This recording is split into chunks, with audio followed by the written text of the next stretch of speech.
Hello বন্ধুরা, আসসালামু আলাইকুম। আমি মাহমুদুল হাসান। গত ক্লাসে আমরা বর্গ রিলেটেড দুইটা সূত্রের প্রমাণ এবং সূত্রগুলার দেখেছি। আজকে আমরা এই দুইটা সূত্রর কিছু অঙ্ক করার চেষ্টা করব। এখানে আমি একটা করে সূত্রের দুইটা করে অঙ্ক দিয়েছি। এখানে 4টা অঙ্ক রয়েছে। দেখি আমরা অঙ্কগুলো কতদূর করতে পারি। প্রথমে আমি 4 নম্বর অঙ্কটা উঠাই। 5a² + 9m², এই অঙ্কটা। এখন এই অঙ্কটা লেখার পরে আমাকে দেখতে হবে যে এই সূত্রটা, এই অঙ্কটা কোন সূত্র দিয়ে করা যায়। এখানে প্লাসের সূত্র দিয়ে করা যায় নাকি মাইনাসের সূত্র দিয়ে করা যায়। এখানে এটা আমরা কল্পনা করি। এই অংশটা আমার হচ্ছিল কল্পনা করি, এই অংশটা ছিল এ, আবার এই অংশটি হচ্ছে হলো বি। তাহলে এ যদি কল্পনা করি এ এবং এটি বি, তাহলে এ বির মাঝখানে রয়েছে প্লাস, তার মানে এটা প্লাস সূত্র দ্বারা হবে। এখন আমি এই সূত্রটা এখানে আমি সাইডে লিখে নিব সুবিধার থেকে।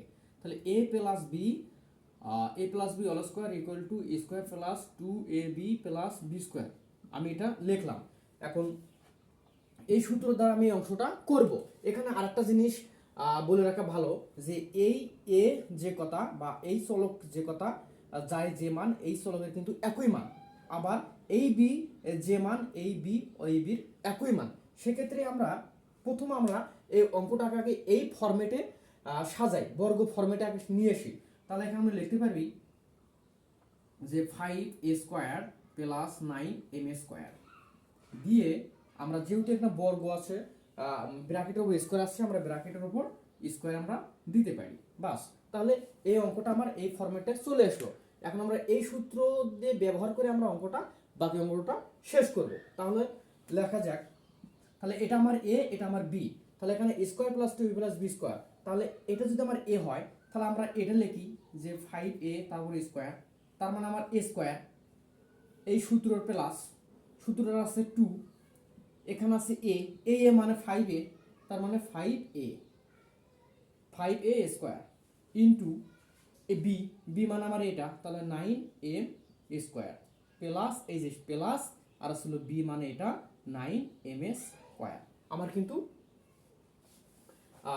9m দিলাম, তারপরে বির উপর স্কোয়ার আছে, সবটার উপর আমার হবে হলো স্কোয়ার। আমার কিন্তু হয়ে গেছে যে হচ্ছে স্কোয়ার + 2ab + b², আমার কিন্তু হয়ে গেছে।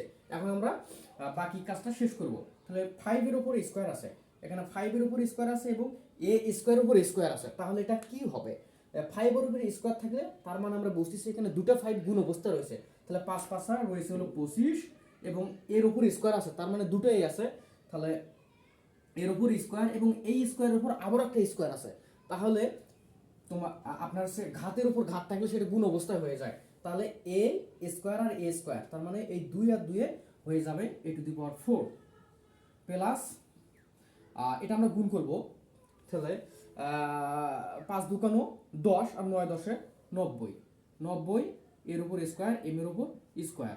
আর বাকিটা এটা দুটার সামনে স্কোয়ার আছে, 9 এর উপরও স্কোয়ার আছে এবং এম স্কোয়ারের উপর আছে স্কোয়ার আছে। তাহলে 9 এর উপর স্কোয়ার থাকলে 9 9 হচ্ছে 81 আর এম এর উপর স্কোয়ার এবং তার উপর স্কোয়ার আছে, তার মানে এই দুটো গুণ দিব, 2 × 2 = 4, তাহলে এম এর উপর 2 × 2 = 4 অর্থাৎ 4।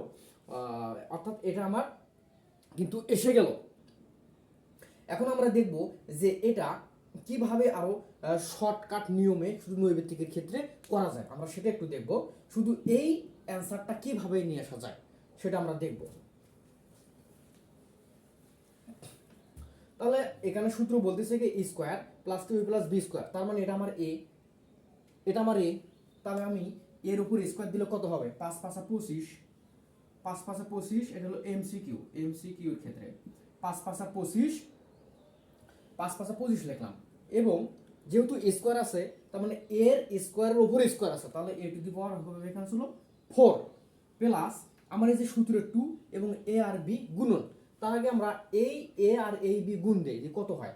তাহলে হচ্ছে আপনার প্রথমে আমরা সহগগুলো গুণ দেব। 5 9 45 আর এই যে 2, 45 দুগানি হয়ে গেল ছিল 90 আর এখানে যেটা থাকতেছে চলক x² আর ছিল m², বাস হয়ে গেল। এবং প্লাস সূত্রের প্লাস এবং বির উপর স্কোয়ার আছে, বির উপর স্কোয়ার হলে হবে কি? তাহলে 9 9 81 এবং এম এর উপর স্কোয়ার আছে এবং সূত্রের একটা স্কোয়ার, তাহলে m⁴ 4। এটা কিন্তু এক লাইনে আমরা অ্যান্সারটা লিখতে পারি নৈর্ব্যক্তিকের ক্ষেত্রে।